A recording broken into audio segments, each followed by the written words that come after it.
बिस्मिल्लाहिर्रहमानिर्रहीम। मुहतशम नाजरीन व सामीन अस्सलामुअलैकुम वरहमतुल्लाहि वबरकातुहू। नाजरीन इकराम, जैसा कि हमारा नमाज के मेडिकल बेनिफिट्स का मौजू जारी था, तो आज हम इसी मौजू को आगे बढ़ाएंगे। तो अपने मौजू की इब्तदा बेनिफिट्स ऑफ सजदा से करते हैं।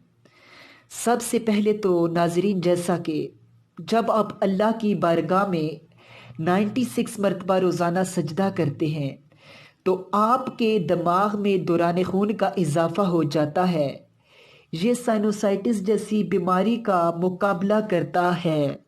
खासकर हमारे मैक्सिलरी साइनसेस और हमारे फ्रंटल साइनसेस जब ये बंद हो जाते हैं तो हम जब सजदा करते हैं तो सजदे की बरकत से चूँकि दौरान खून में इजाफा हो जाता है तो ये साइनसेस खुद ब खुद खुलना शुरू हो जाते हैं। हमारे दिमाग में नाजरीन, जैसा कि जब रतूबत जम जाती है तो अल्लाह की जानिब से ये एक नेचुरल ट्रीटमेंट है कि वैसे हमारा जिस्म बिल्कुल सीधा रहता है तो इससे साइनसेस के खुलने का एहतमाम नहीं होता। लेकिन जब हम सजदा करते हैं और दिन में 96 मरतबा 96 मरतबा सजदा करते हैं तो इससे हमारे साइनसेस भी खुलना शुरू हो जाते हैं। अगर किसी को साइनोसाइटिस की बीमारी है तो वो नमाज पढ़ना शुरू कर दे, अल्लाह की बारगाह में सजदे करना शुरू कर दे। आप गौर करें कि जब अगर आपको बंद नज़ला हो जाए तो आप डॉक्टर के पास जाते हैं तो डॉक्टर जब आपको मेडिसन देता है तो साथ में ये हदायत करता है कि मेडिसन इस्तेमाल करते हुए अपना सर झुका लीजिएगा। क्यों? क्योंकि सर झुकाने से ब्लड सर्कुलेशन में इजाफा हो जाता है जिससे साइनसेस खुलना शुरू हो जाते हैं। तो मालूम हुआ कि साइनोसाइटिस का इलाज तो सजदे में है। ये सजदा, ये इबादत, ये नमाज हर बीमारी का इलाज है। आप जानते हैं कि हमारे लंग्स का 2/3 पोर्शन, 2/3 हिस्सा ऐसा है जिधर एयर आती है और खारिज होती है, लेकिन हमारे लंग्स का 1/3 पोर्शन, 1/3 हिस्सा ऐसा भी है जिधर एयर आती है और रुक जाती है और खारिज नहीं हो पाती। उसको हम रेजिजुअल एयर कहते हैं जो इंसान के लंग्स में रुकी रहती है। अब सवाल ये पैदा होता है कि रेजिजुअल एयर खारिज कैसे होगी? तो आइए इसका भी जवाब जान लेते हैं।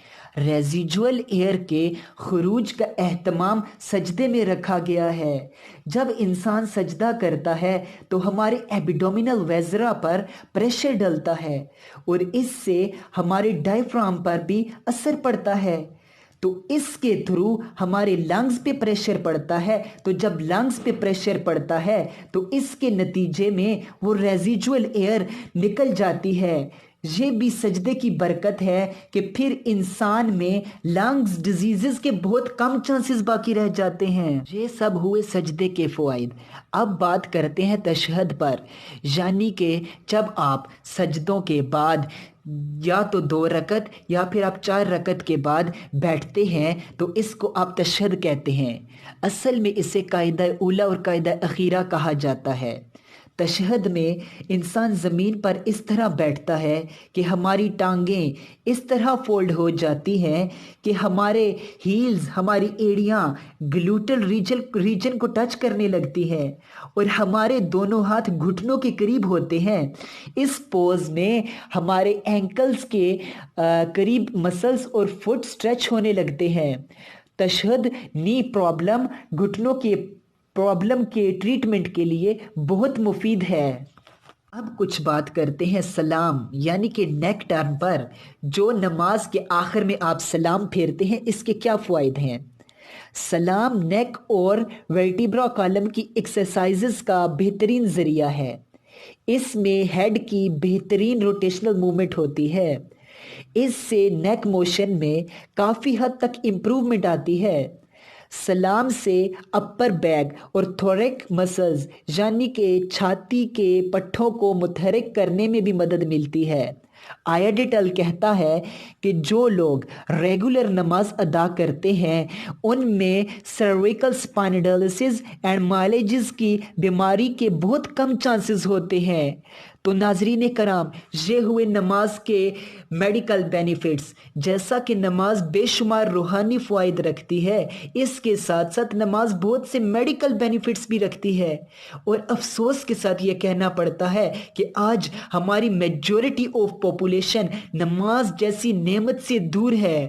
خدا را آپ سے التجا ہے، آپ سے ریکویسٹ کرتا ہوں کہ خدا را نماز کو اپنا شعار زندگی بنا لیجئے، 5 وقت کے نمازی ہو جائیے، 5 گانا نماز کو اپنا شعار زندگی بنا لیجئے۔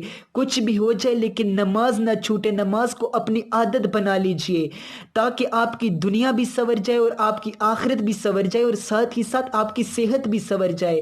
اللہ تعالیٰ سے دعا ہے کہ سنے سنائے پر عمل کی توفیق عطا فرمائے۔ وما توفیقی الا باللہ۔